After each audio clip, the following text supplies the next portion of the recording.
Hello, this is Professor MCal. Hello, friends. It's been a while since I had an upload, so I'm very happy to do this one tonight. This is one that I had up before about a year ago. Some of you might know that I had a issue with my channel. It's since been straightened out, and I just want to do this one again and hopefully do it better than I did it last time and kind of get it up for permanence. It seems to be a topic that a lot of people like. I certainly enjoy talking about Aleister Crowley very much, and I'm going to do my best for you on this one. Please, leave me a comment. I love to talk. Many of you guys know that. I got a lot of new subscribers kind of recently as well. I just want to, thank the people that have done that. I think that's terrific, and I hope you enjoyed this one. Also, please remember to give a shout out to my very good friend Eric at Mookie's Tarot Zone. He does tarot readings for a very reasonable rate. He's very good at it, and I've seen a lot of people walk away very happy. Hit him up, talk to him. It's a cool dude, and you'll like his page, I'm sure. So today we're going to talk about the life and work of Aleister Crowley, a person which I'm sure many of you are familiar with. There's been a little bit of a prevalence of information about Crowley on YouTube more, maybe around in the last year. Maybe 5 years ago or more, it was a little harder to find quality stuff. There is some out there for sure, but there seems to be more people doing some stuff pertaining to him and his works. And there's so much there to work with. A very, very interesting life, fascinating person. One of the most important people of the 20th century, without a doubt. And I think by the end of this presentation, you'll agree. Crowley's influence and thoughts, philosophies of life, etc., are very much in play in modern society today. There are reasons for that, and we're going to talk about those. Very interesting person. I would say that a lot of people would say that Crowley was a black magician. I'm absolutely certain that he dabbled in black magic, of course. But I don't know that he was fully that. I would say he's, some people would call him a gray magician, both black and white. I would probably refer to him as that. Although, who knows? He's got a mysterious life, and it's, hard to speculate on, some of his deeds. You'll have to decide for yourself. I'm just here to give you the information on who he was and what his life was about, and then you can, you decide for yourself. All right, so we'll start from the ground up. Who is Aleister Crowley? He's the most infamous occultist ever. I don't think anybody's going to argue with that.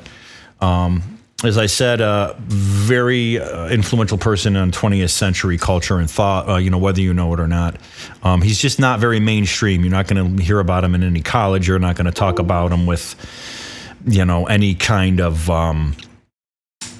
in any kind of situation like that, really. If you did, it would be very, very rare. He just doesn't come up in academics.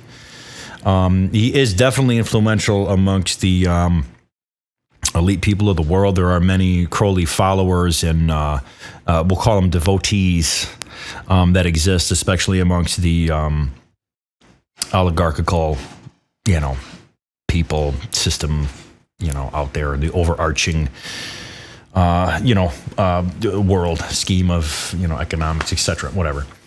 He was a prolific writer. One of the most prolific writers I've ever been privy to, and I've done a lot of reading. I've studied a lot of authors, people that were prolific in that area of writing. He is, he's, top three for sure in my book for proliferation of his area of expertise, which is magic. The other ones probably would be, one of them would be Alice Bailey, and then maybe Dion Fortune. Helena Blavatsky, perhaps, or Samuel Mathers as well. His written catalog deserves to be explored, and we're going to explore that a little bit later in this presentation. Here he is as a young man in traditional occult garb. He has the the sword, the bell, holy oil there in the middle of the photo, or maybe it's the Abermelon oil. And what I'm assuming is the Book of the Law there on the right. I could be wrong about that. That might be some other kind of magical text. And he's got some tabernacle here going on. He has a magic wand. He's got the black robe, of course, the Saturnian stuff going on there, and also with the serpent crown around his head, marking the pineal gland and, signifying the ancient serpent that is Kundalini, perhaps. I'm sure there's other things that you could read into there. He's also got the unfolded cross, which is the cube that you guys know I've talked about that before, the black cube, the Saturn cube, etc. His is unfolded in this image here. He seems to be making some kind of gesture as well. Maybe this is, when he was, involved in the OTO perhaps, or had founded the OTO. There's some signification there. Could be a Masonic hand gesture, although he's not practicing Freemasonry in this image. So let me make that clear. Okay, so we're going to talk about books by Crowley. If you're into it, you can really take a lot of time to read, discover, his works. There are many of them. Crowley is an excellent referential writer. His reference books are outstanding, some of the best I've ever read. I mean, I was telling my friend earlier that he must have been in a room with a typewriter for typing feverishly for 10 years straight. I mean, to come up with this amount of written work is a feat for any person. And, you should accord with Crowley the same kind of respect that you would to like a professor emeritus or somebody like that. I mean, that's the level of acumen we're dealing with here when it comes to this subject. He's not a very good fiction writer. I never really enjoyed his fiction works, Moonchild, Diary of a Drug Fiend, etc. The Confessions of Aleister Crowley, which is his autobiography, is quite good. But his other fiction works that are also magically based and, just never really appealed to me as much. I prefer his referential stuff. Many of the important works are in the form of libri, which is Latin for books, which are usually short documents consisting of core teachings, methodologies, practices, or thelemic scripture. Thelema is the religion that he created. We'll talk about that later. All the libri are given a number in the Greek numbering system, and those that are part of the AA. It's a magical society founded by Crowley. Curriculum are assigned to a class as follows. Class A consists of books which may be changed, not so much as the style of the letter, but they represent the utterance of an adept, entirely beyond the criticism of even the visible head of the organization. Class B consists of books and essays which are the result of ordinary scholarship. Class C consists of matter which is to be regarded rather as suggestive than anything else. Crowley was also a poetry writer, was pornographic poetry and stuff. I mean, some of it's quite good actually, but really touchy for the time. Even now, I mean, even now, you can read some of his poetry if you dare. Class D consists of official rituals and instructions. So, in my experience, the Class D books are where it's at for me, although there's a lot more. Magic and Theory and Practice and Book 4 will fall into this category. Class E consists of manifestos, broadsides, epistles, and other public statements. Some publications are composite and pertain to more than one class. Crowley also had a periodical that he published. The name escapes me right now. Yeah, there was a periodical that he published. I forget, man. The name of it just escapes me. At the moment, I'm sure it'll come back to me. So, some important works are the Book of the Law. So, the Book of the Law, if you don't know already, was allegedly dictated by the angel Aiwass inside the Great Pyramid that Crowley snuck into on his wedding night and performed the preliminary invocation of the Goetia.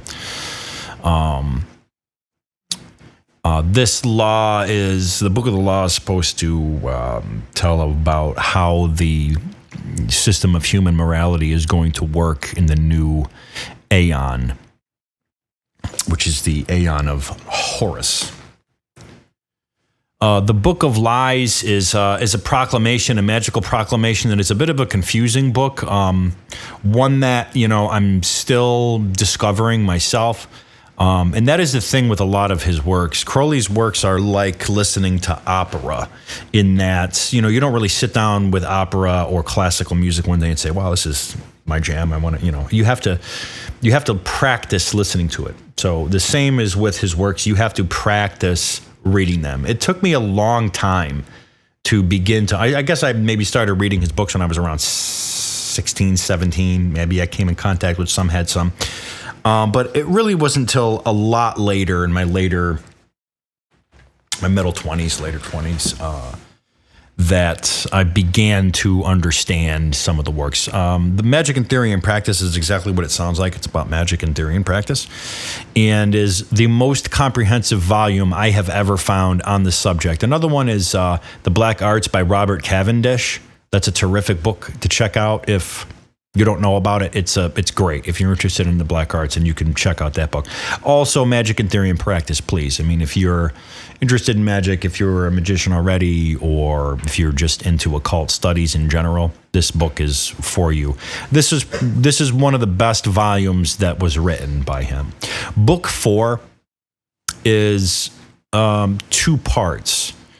I believe that the first part of the book is lectures on yoga and samadhi, and Crowley was a big practitioner of yoga, Hindu mysticism, that kind of stuff. He traveled to India, spent time there studying with the masters there and stuff, and Aleister Crowley and Helena Blavatsky are really the 2 people that are responsible more than any other people. There are other people that contributed for sure, but those 2 are really responsible for the introduction of yoga into Western culture, more than any other 2 people. And Crowley was a Brit, and he was probably born in the twilight of the British Empire's involvement in India, which led to cultural diffusion that brought, Indian practices and ideas to Britain, and, it rubbed off on him, and he eventually went there, and then he came and settled in the States and wrote in the States, and it's really his literature, and Blavatsky as well, that brought, the idea of yoga and tantra and all this stuff to the, larger Western world. So the Goetia is a magical text for summoning demons. There's 2 parts. There's the Goetia, and then there's the, or you could call that the key the key of Solomon the King, and then there's a lesser key of Solomon the King, which I've talked about before, which is for invoking angels and stuff like that. The Goetia, Crowley did not change. He translated it, which is extremely difficult to do with a book like that, because you have to translate all the seals and sigils, and you have to recreate all of this. Especially the seals and the magical seals and the sigils and stuff like that. To get those correct, I mean, you really have to know what you're doing. So he wrote a introduction to the Goetia and a commentary on it. He has a volume where he has his contributions are in it. Although it is a freestanding grimoire before he got a hold of it. Then there's the Book of Thoth, which is all about tarot, because this guy was so prolific that he would say, "Oh, hey, that tarot deck is pretty good, but I can make it better." So I think there's a couple of inversions he did in his own deck, and he does have his own deck with the original artworks and this stuff. I don't think he did all the art, but he does have one that's credited to him, to being created by him and put together by him. So the Book of Thoth is all about that deck, how to use it. It's commentary on tarot. 777 is basically some proclamations and then charts of hours, planetary positions, lengths of time, etc.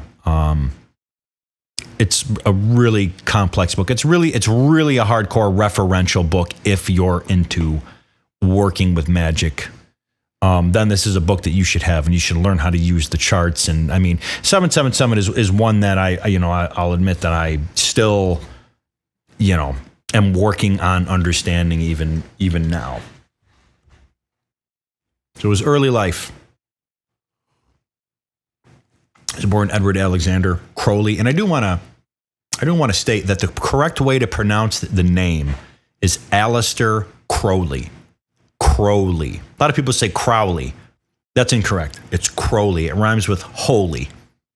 He wrote that. It rhymes with holy. Crowley. He was brought up in a strict religious environment by the Plymouth Brethren, who Gavin Bradley wrote a book called Lucifer Rising, and he's been in some Crowley documentaries, said was pathologically anti-pleasure. His father was a preacher, which he once wanted to follow in his footsteps, but this changed dramatically, of course. But why? And I'm sure that, it's probably for some of the same reasons that, other people have been turned off by extreme, orthodoxy, which I don't have a problem with that. It's just the extremity that tends to push people away or turn people off. And, this combined with the right personality and a penchant for the dark side or whatever it is going to, you can create a monster, which, which he was. He himself was referred to as the Beast 666. I think originally by his mother, that's what he said, but he became known as that during his life. Here's a picture of him during his younger years, handsome man, looking sharp. This might have been when he was at Cambridge. Crowley did study at Cambridge as a young man, but he played more chess than he did attend class. He was more interested in poetry and the occult. Okay, he was highly astute individual, and somebody that worked very, very hard to produce what he did. A lot of people will dismiss him as a drug addict, which he was, but it was not until much later in life that this really started to take its toll on him. And eventually, he didn't have a very nice end to his life. We'll get to that there a little later. He created the term magic to make the distinction between, like what magic tricks, etc. You know what I mean? If you put a K on it, it's kind of his trademark thing, I would say. But he's the creator of that term. It's a term that, most of you will know, I'm sure. So here he is again in his younger years. This is probably when he was a mountaineer. He was also an avid, and in addition to being a prolific writer, an avid chess player, poet, he was also a mountaineer who scaled Kanchenjunga, K2. I think that's the highest point besides Mount Everest in the world. I could be wrong. I don't think so, though. If I am, please give me a shout out. Let me know. This is a picture of his tarot deck, the Thoth tarot deck. Just a little image for you there. Some really cryptic imagery, highly developed stuff. I don't know who did the art. I don't think it was him. I don't think so. Again, I could use a little verification on that. Okay, assuming that you have a visceral negative reaction to Crowley's lifestyle and some of his choices, should you avoid using the deck on those grounds? The answer to that is dependent on your ethical standards and philosophy of life. If you're wondering that question, the issue goes beyond Crowley and strikes at the fundamentals of what kind of person that you want to be, and what's going to come out in, your work or the deck or whatever, whatever it is you're putting your energy into. Those are the questions to be asking and answering if you have moral reservations about using the Thoth deck, because it is not a normal deck. There's been changes made to it that, I'm not an expert on that deck. If anybody knows more about the changes that he made, which I don't know that much, I know that there was a couple of inversions, I think, and then he changed an image on one, maybe. Please enlighten me on that. Just copy the Book of Thoth. It's 95 editions, the one I have. It was originally published, numbered in 200 copies, signed copies in 1944. There was a handful of people writing this kind of stuff, back then. I think this is actually, if it was published in 44, I think he would probably died just before that. He died just before, I think, the war. No, I think he died just before the war ended, I think. Pretty sure. These are 3 of the best volumes he has to offer. Magic in Theory and Practice that I talked about, my favorite. Book 4. Part 2 of Book 4, I don't know if I mentioned earlier, is the first part is lectures on yoga, and the second part is basic magic 101, how to set up an altar, how to, the magical tools, etc. and so forth. It gives you a really good rundown on what you need to perform the craft. So those 2 books are really indispensable. And then the Book of Lies as well, which is touted as one of his top works as well. So as I said, Crowley was a world traveler and a mountaineer. People don't recognize him as such. This man was extensively well-traveled. I mean, he was a serious world traveler. A lot of this probably was because he had a healthy trust fund that was released to him while he was in college, and he was, filthy rich for most of his life, which freed him and gave him the ability to dig into magic as much as he did. Europe, India, and the Middle East and the States were traveled thoroughly by Crowley, and he lived and conducted magical practices in Scotland. Italy is where he had the Abbey of Thelema, basically a cult that he ran. England, of course, New York City, and New Hampshire, where he had a home, as a matter of fact. It's now a private residence. There it is. That's where he lived and worked. And that's in New Hampshire. It's in the northeastern United States. Interesting. I wonder who lives there now, and if they know what's going on in that place. Okay, this is the Boleskine House. This is in Boleskine, Scotland, which is near, I think, Loch Ness. So this is where Crowley conducted the Abramelin ritual. I had another presentation where I did talk about the sacred holy magic of Abramelin the Mage, and this grimoire that the original text, I think, is supposed to take a year or 18 months. It is a very, very long committal, this ritual.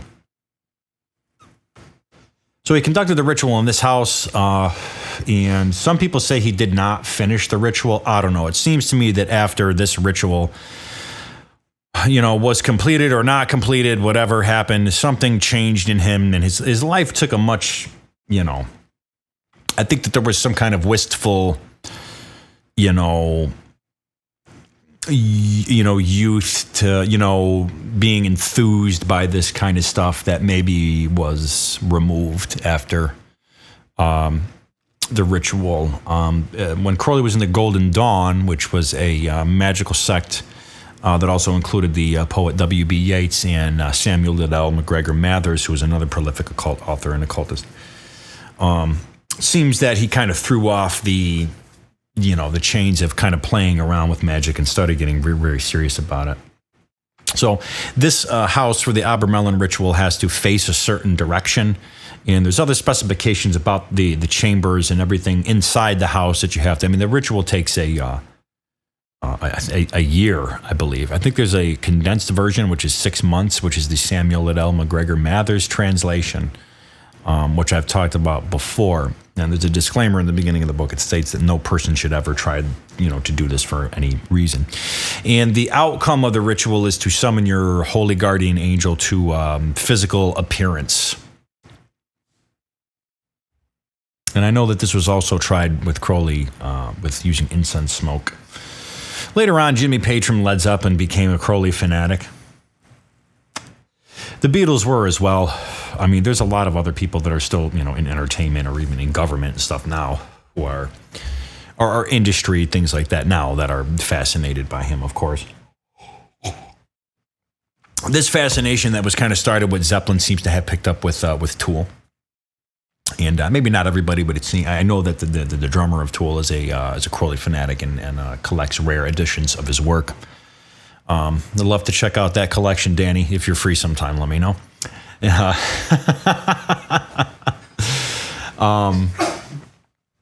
Jimmy Page bought and owned the Boleskine house and was very into magic and Crowley, and I would assume that he was a follower of Crowley and a devotee of Crowley as well. The Abbey of Thelema in Italy is where Crowley practiced his religion, Thelema, which was based on the Book of the Law we talked about earlier.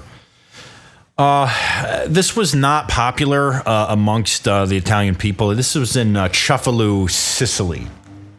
I know that wasn't popular with Mussolini at the time. Mussolini actually threw Crowley out of the country. Which, if what you're doing is so bad that this guy is, that Mussolini says, hey, you know what, you got to go. And I mean, something's going on. A lot of stories about what went on there. A lot of sex magic, drugs, that kind of thing. At this point, there was probably a lot of illicit stuff going on in addition to the magic. And there was a lot of weird stuff that went on here. Apparently, somebody drank the blood of a cat, got sick, and died. That's what the newspaper said at the time. Wouldn't surprise me if it was true. I don't know. I don't really know that much about the incident, but I have heard about it, and it's probable. We'll say that. The Abbey of Thelema still stands today, and people do go to Cefalù to visit the abbey. There are still remains in it of what it is inside is what it was when he lived there with his followers. It's the same.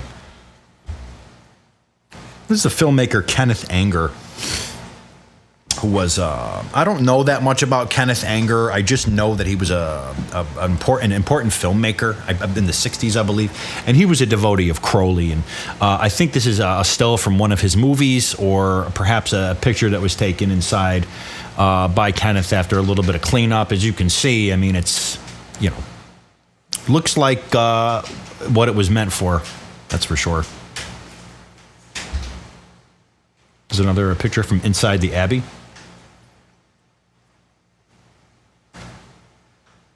Looks like some like pictures of some entities there. So I don't know exactly. It's just a lot of weird shit went on inside here. Here's a picture of him when he was a mountaineer. He is sat down in the middle on the right. He's the guy with the really messed up beard and gnarly hair. When Crowley was scaling Kanchenjunga, I guess there was a disagreement between him and one of the other climbers, and apparently he put some kind of a hex on this guy, maybe. And somebody was killed in an avalanche there while he chose to sit in his tent and drink tea, etc. Which left a bad taste in the mouths of people in the mountaineering world, or people that do that. I mean, that's the kind of person that he was. Here he is in the Kanchenjunga expedition there, not looking too happy there. It doesn't look very happy or healthy in this photograph. As a matter of fact, he looks, I don't know, demonic looking, possessed looking. This is high up on Kanchenjunga, K2, in India. Here he is in the garb of the Golden Dawn and practicing in the Golden Dawn. This is an indispensable photograph. This is one of the best photographs of him. It really encapsulates what he's about and what he did, for sure. As far as the symbolism of the robe, there's a ton there. There's a lot there. I'm not going to dissect it here and now, but you can do that, on your own. You can visit the Golden Dawn's website as well. They do exist today, and they have students and the whole bit. I mean, it's organization with some depth. So Ayahuasca, as I mentioned earlier, was Crowley's guardian angel. He was the dictator of the Book of the Law and was summoned with the preliminary invocation of the Goetia, which I actually do know by heart. I'm not going to do that now. I don't think that would be very wise, but I do happen to know it. Ritual in the Pyramid of Khufu.